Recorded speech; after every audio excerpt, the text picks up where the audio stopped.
There's an old saying that change doesn't come from Washington, it comes to Washington by people who demand that change. Today in the United States Congress, we introduced the Justice in Policing Act. We need to be true to those words, equal justice under the law.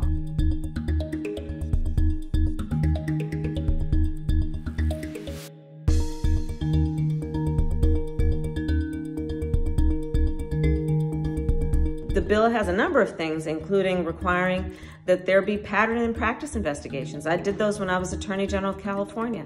Let's investigate any law enforcement agency that has a pattern and practice of discrimination or misconduct. It creates more transparency into police conduct and police actions. It creates a national database of police misconduct, so that if police officers create misconduct in one jurisdiction, they can't easily go to another to get hired.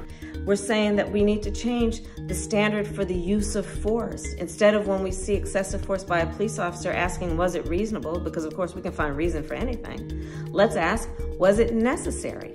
In addition to this bill will make sure that officers who have done seriously wrong things can be held accountable in our courts. Right now, both from criminal and civil action, so many police officers are protected by laws that do not allow the just prosecution or accountability of those officers.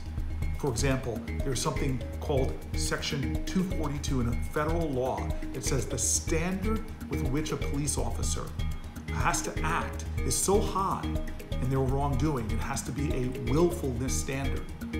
That's a hard standard to prove. It moves it now to reckless disregard.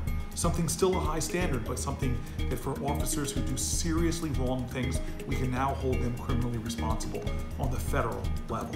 In addition to that, it gets rid of something called qualified immunity, which on the civil side allows officers not to be able to be immune to civil cases against them for the violation of civil rights.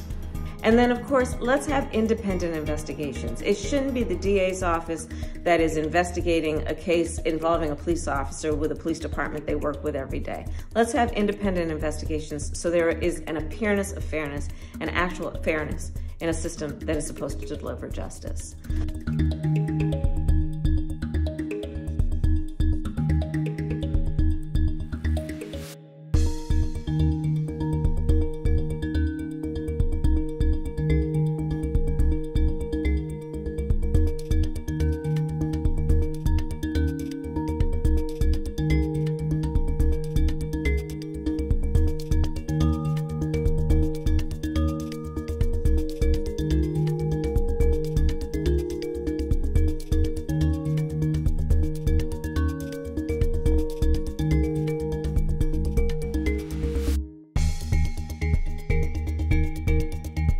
Here's some things this bill does not do, and the work that we still have to do, not just to get this legislation passed, but also to make our society safer. We've over-criminalized our country. We've treated mental health challenges with police, prisons, and jails, as opposed to healthcare and treatment. We've treated drug addiction with police, prisons, and jails, as opposed to drug treatment and healthcare. We've criminalized poverty in this country. Anyone who has had warrants out for their arrest for unpaid tickets. We've made a nation where we've disproportionately focused our policing on African Americans and people of color. Demand that your congressperson and your senator support the Justice in Policing Act.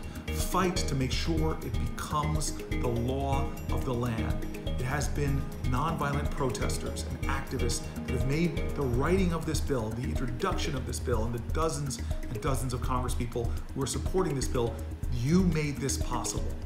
So thank you all for marching and shouting. It's making a difference.